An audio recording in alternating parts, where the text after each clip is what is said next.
अस्सलाम वालेकुम जी, क्या हाल चाल है। उम्मीद है कि आप सब लोग खैरियत से होंगे। तो जनाब हम सब भी खैरियत से हैं। और जनाब ये है वीकेंड का व्लॉग। और वीकेंड पे मैंने बना रही थी कड़ी, जिसमें मैंने 3 पाव दही लिया था। 1.5 पाव मैंने जो है ना इसमें बेसन डाला। 1 गिलास मैंने इसमें पानी का डाला और इसको अच्छा सा मैंने ना ब्लेंड कर लिया।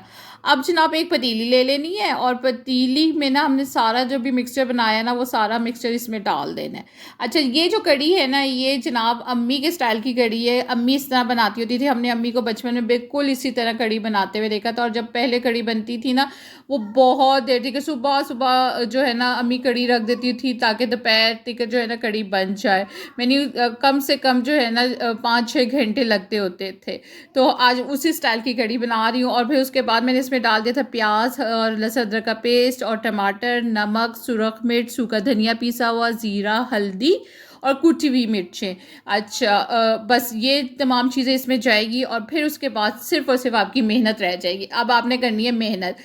तकरीबन जो है ना आपने 15-20 मिनट जो है ना मुसलसल जो है ना इसमें चम्मच चलाना है ताकि जो है ना कोई इसके अंदर गुठलियाँ ना बने। और आप चम्मच चलाते रहेंगे तो बिल्कुल गुठलियाँ नहीं बनेगी। अगर आप चम्मच चलाना छोड़ देंगे तो लाजमी गुठलियाँ इसमें बन जाएंगी।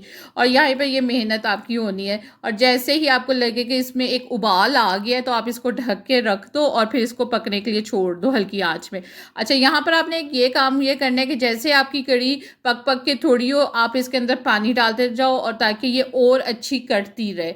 और इसमें आपको जो है ना 3-4 घंटे लगेंगे अगर आपने कड़ी हुई कड़ी बनानी है। अगर आपने मसाले वाली बनानी है, जल्दी जल्दी बनानी है तो वो भी बन जाती है 1-2 घंटे के अंदर, वो भी बन जाती है, वो भी टेस्टी होती है। लेकिन इसका तो कमाल है जनाब। जाहिर बात है जो हमारी अम्मियाँ या हमारी दादियाँ जिस स्टाइल से खाना बनाती थी, मेहनत से दिल लगा के बनाती थी, उसकी तो बात ही अलग है। अच्छा जनाब, सैटरडे को जनाब मेरी ज़िंदगी में जो है ना एक नए चैलेंज के लिए मैंने अपने आप को तैयार किया। और यहाँ पर जनाब मैंने ना बेकिंग क्लासेस लेना स्टार्ट की हैं। बड़ा अब काफ़ी दिनों से मैं सोच रही थी कि मुझे बेकिंग का शौक़ है तो क्यों ना मैं एक प्रोफेशनल किस्म से की तरह ना क्लासेस लूँ और अच्छे अच्छे केक्स बनाऊँ। तो यहाँ पर जनाब मेरा फ़र्स्ट डे था यानी सैटरडे को। और यहाँ पर जो है ना मैंने स्पंज अपना तैयार कर लिया था। और फिर उसके बाद क्या हुआ कि घर वापस आ गए और अब जो है ना कड़ी का जो है ना वो आगे के काम शुरू हो गए थे। अच्छा, बीच में कड़ी में घर वालों को कह के गई थी तो उसका ध्यान ध्यान रखना मेरी कड़ी को लगा ना देना नीचे। तो फिर जनाब यहाँ पर बन रहे पकोड़े। और पकोड़ों के लिए मैं आपको एक चीज़ बता दूँ, यहाँ पर जनाब मैंने पकोड़ों को के लिए जो बेसन है ना उसको अच्छा सा ना पहले फेंट रही हूँ। इससे आपके पकोड़े इतने सॉफ्ट बनेंगे। मैंने आपको रमज़ान में भी ये टिप बताई थी कि आपने बेसन को पहले अलग से अच्छा सा फेंटना। जितना अच्छा बेसन फेंटा होता है ना पकोड़े उतने सॉफ्ट बनते हैं। उसमें कोई सोडा, कोई अंडा, कोई दही, किसी चीज़ की ज़रूरत नहीं पड़ती। सिर्फ़ और सिर्फ आपने बेसन को अच्छा सा फेंटना है। अच्छा, बेसन को फेंटने के बाद उसके अंदर मैंने नमक, सुरख मिर्च, सूखा धनिया, ज़ीरा और कुटी हुई लाल मिर्च, कसूरी मेथी इसमें डाली, चाट मसाला डाला और सबसे अहम इसमें मैंने लहसुन पाउडर डाला है। इससे जो है ना पकोड़ों का टेस्ट बहुत अच्छा हो जाता है अगर हम ये 2 चीज़ें डाल दें, कसूरी मेथी और जो लहसुन पाउडर। अब ये सारे मिक्सचर को मैंने अच्छा सा मिक्स किया और उसके बाद यहाँ पर मैंने प्याज, पालक और जो है ना आलू ये कट करके रखे हुए थे। अब ये सारी चीज़ें जो है ना मैंने इसके मटेरियल में डाल दी हैं और हाथों को धोकर मैंने अब इसको अच्छा सा मिक्स कर रही हूँ।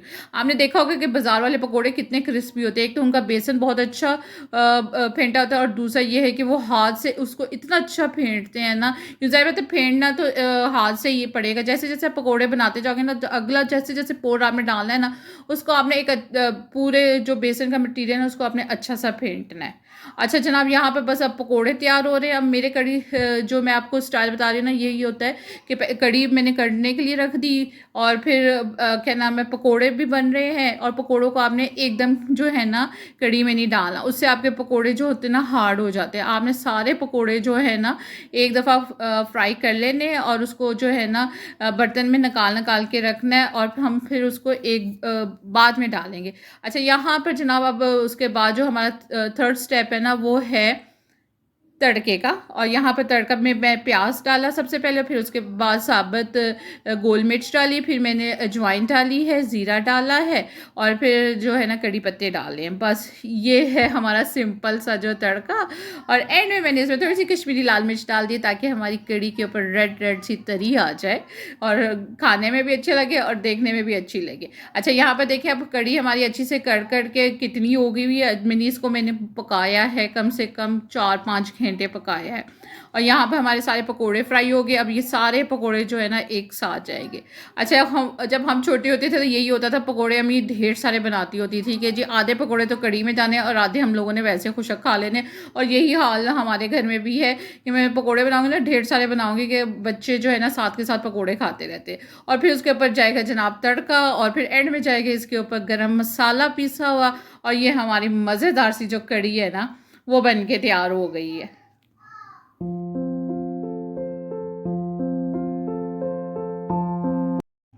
जी जनाब, ये है अगला दिन यानी संडे का दिन। और यहाँ पर जनाब मैं फिर गई अपनी आज बेकिंग क्लास लेने। और यहाँ पर कल जो मैंने आपको दिखाया था मैंने स्पंज बनाया था, तो जनाब आज हमारी प्रैक्टिस थी क्रीम के ऊपर कि क्रीम को हमने कैसे सेट करना है, कैसे लगाना है। और क्रीम के जितने भी था ना सारी जो है ना ये सेटिंग थी। और बहुत अच्छे से जो है ना मुझे लग रहा था कि बहुत मुश्किल काम है। मुश्किल काम तो है, लेकिन अगर सिखाने वाले अच्छे हो ना और अच्छे तरीके से सिखाए ना तो आप हर काम जो है ना बहुत आसानी से सीख सकते हो। तो मेरी गुड लक है कि मुझे अच्छी टीचर मिली हैं सिखाने के लिए। और उन्होंने मुझे बहुत अच्छे तरीके से समझाया कि बहुत कि मैंने फ़र्स्ट टाइम में केक बनाया और मुझे इतनी खुशी हो रही थी कि मैंने फ़र्स्ट टाइम में इतना अच्छा केक बना लिया है।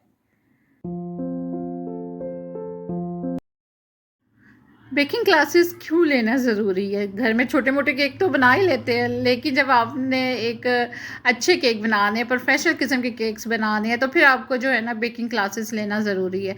बेकिंग क्लासेस लेंगी तो फिर हमें जो है ना केक के अंदर की चीज़ों को पता चलेगा कि यार केक के अंदर की चीज़ों के क्या क्या फंक्शन है और किस किस तरह किस चीज़ ने क्या काम करना है। और फिर जब आपका सारा ये माइंड क्लियर हो जाएगा तो फिर आप जो है ना आपके लिए केक बनाना कोई मुश्किल काम नहीं होगा। आप फिर तरह तरह के केक्स जो है ना खुद क्रिएट कर सकते हो। और फिर जब केक लेके घर आई तो फिर सब बच्चों को इकट्ठा किया और सब बच्चों की बर्थडे की ताकि बच्चे भी खुश हो जाए। और फिर जनाब उसके बाद हम शाम को चले गए थे अपने बेकिंग टूल्स लेने। और जब बेकिंग टूल्स लेने गए तो तब आपको पता चला कि बेकिंग जो है ना ये भी एक अच्छा खासा जो है ना अमीरों का शौक़ है। मैंने इसके ऊपर भी सही पैसा लगता है। और फिर अपनी जो ज़रूरत की तमाम जो टूल्स थे वो लिए और फिर उसके बाद घर वापस आ गए। और जनाब उम्मीद है कि आपको मेरी वीडियोस अच्छी लग रही होगी। अगर मेरी वीडियोस अच्छी लग रही है तो आपने क्या करना है, मेरे चैनल को सब्सक्राइब करना है, लाइक करना है, शेयर करना है और मुझे अपना ढेर सारा प्यार देना है ताकि मैं आपके लिए अच्छी से अच्छी वीडियोज़ बनाती रहूँ।